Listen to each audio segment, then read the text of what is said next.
Hello and welcome back to Karma Stories. I'm Rob and I hope you are having a wonderful day today.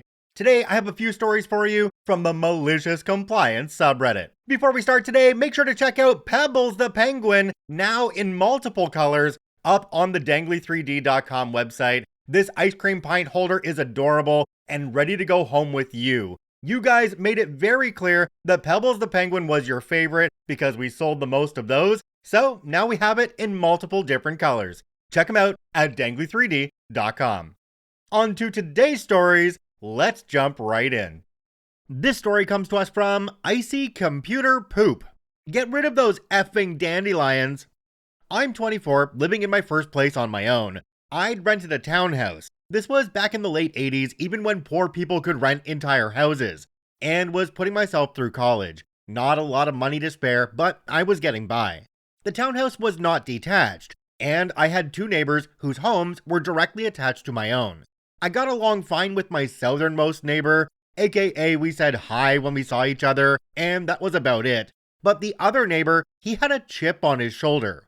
Generally rude if we bumped into each other. I'd say hi or good morning, he'd ignore me, scowl, turn away, etc. Whatever, no big deal, I just took it in stride. Being a struggling college student, I didn't have a lot of money for non-essentials. Most of the people in the neighborhood poured weed killer on their lawns every spring. I didn't do this for several reasons. Most important, I think it's a shame to poison the local water table. And while I love a nice lawn, I don't think you have to cater to grass. I prefer a more natural look. Back then, that meant regular grass, but with some crabgrass and dandelions.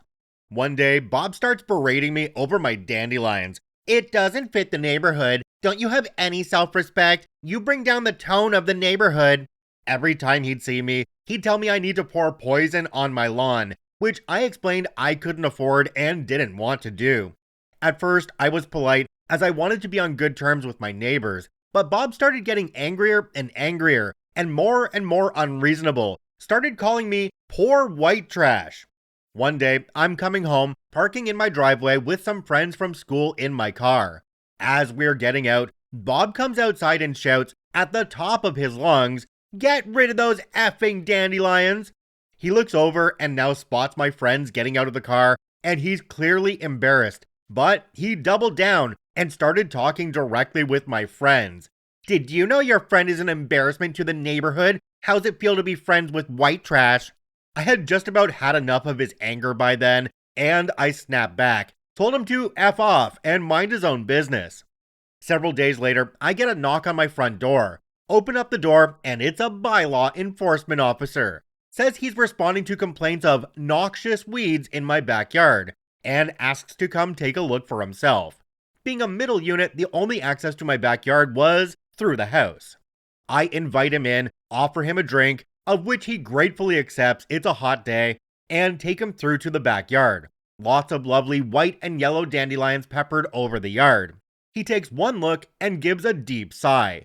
There were no noxious weeds, which I knew full well, as I had long ago taken the precaution of checking with the city to see what and what was not acceptable in the weed department. And I knew I was very comfortably within compliance. The bylaw cop apologized for wasting my time, said my yard was nowhere near a problem. He left and went next door to chastise my neighbor for wasting his time. I stood at my front door and listened. It was glorious, listening to Bob sputtering and angry, trying to defend himself and vilify me, all to no avail. "My wife and I can't even sit out and enjoy our backyard because of all those stupid dandelions." Bylaw cop told him to stop harassing his neighbors and left. But listening in gave me an idea. I knew Bob liked to sit out on his back deck in the afternoons, so I waited. As soon as I spotted him out there, I walked out into my backyard, ignoring Bob, as I gathered up a nice bouquet of white-topped dandelions, seeds ready to disperse to the wind. We had a 4-foot-high chain-link fence between our properties, so the view between yards was pretty much unobstructed. I stood at the fence, locked eyes with Bob, and started blowing thousands of dandelion seeds into his yard. The wind was at my back, so the seeds were traveling quite far into his yard. He grew red-faced and started yelling at me.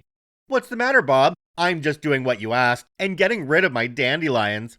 He yelled more, and I just ignored him. After depositing several dandelions worth of seeds, he went back inside. From that day forward, for the next several weeks, every single time I saw him out on his deck, I'd go out and send more dandelion seeds into his yard. Eventually, dandelion flowering season ended. I wanted to think that Bob learned a lesson about bullying, but he didn't. I'll post some of his other attempts at some other time. Jumping down to the comments on this one, we have one from a user called ByAffectionate2810. It says, "I have a neighbor like this that takes great care of his yard and glares at the dandelions in my yard. My wife and I like our flower weeds. He never says anything, just glares."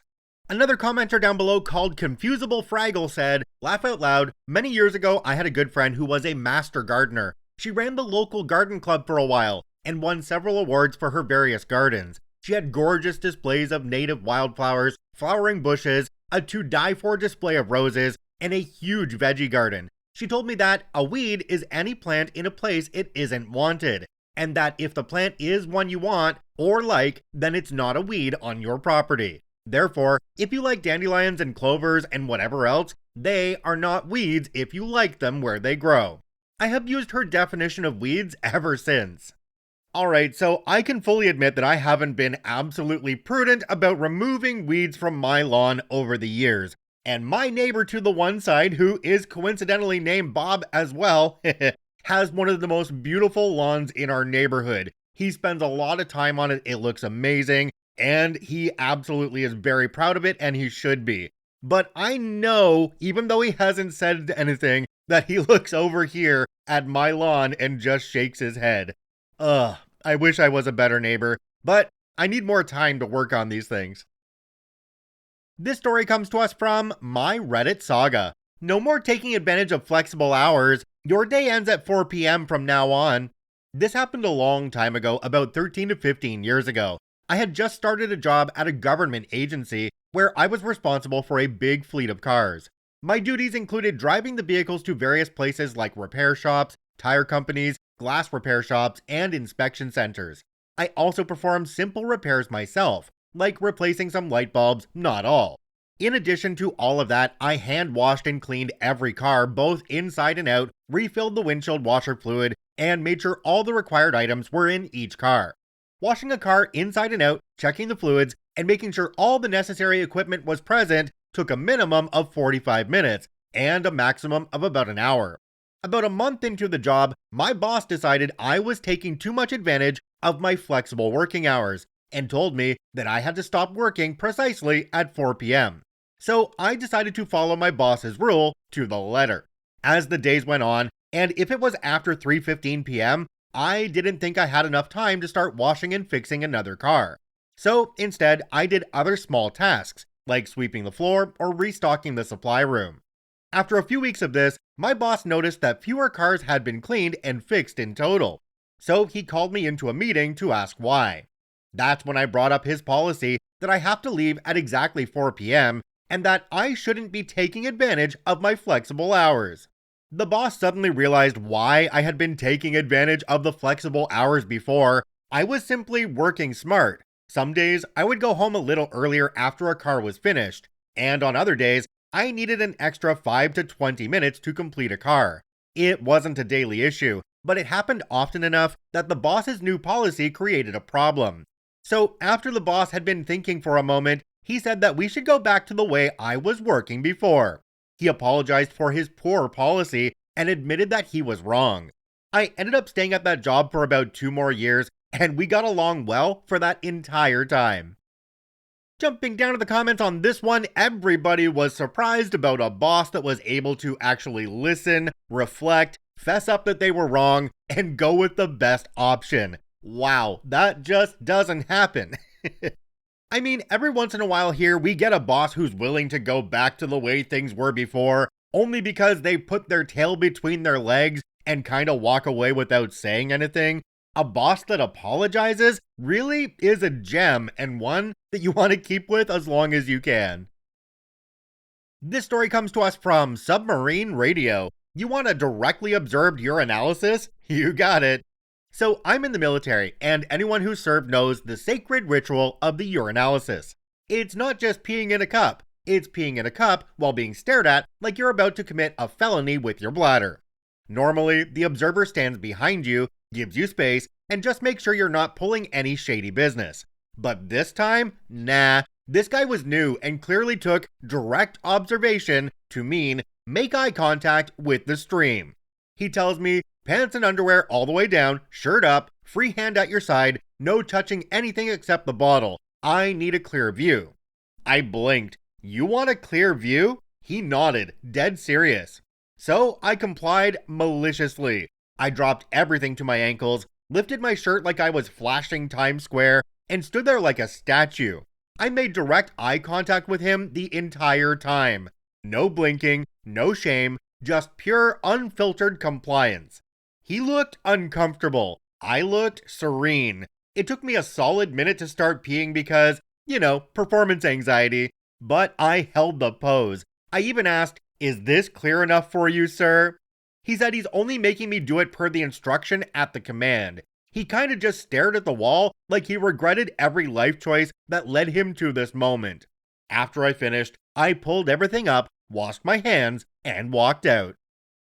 Wait a second, can we revisit part of this where he says, one hand at the side, the other hand on the cup?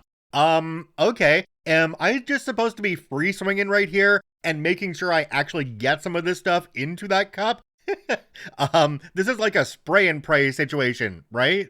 Another question is, what is this guy's job title? The one that has to watch. Is he the meat gazer? Or the wiener watcher? Or maybe even the pecker checker?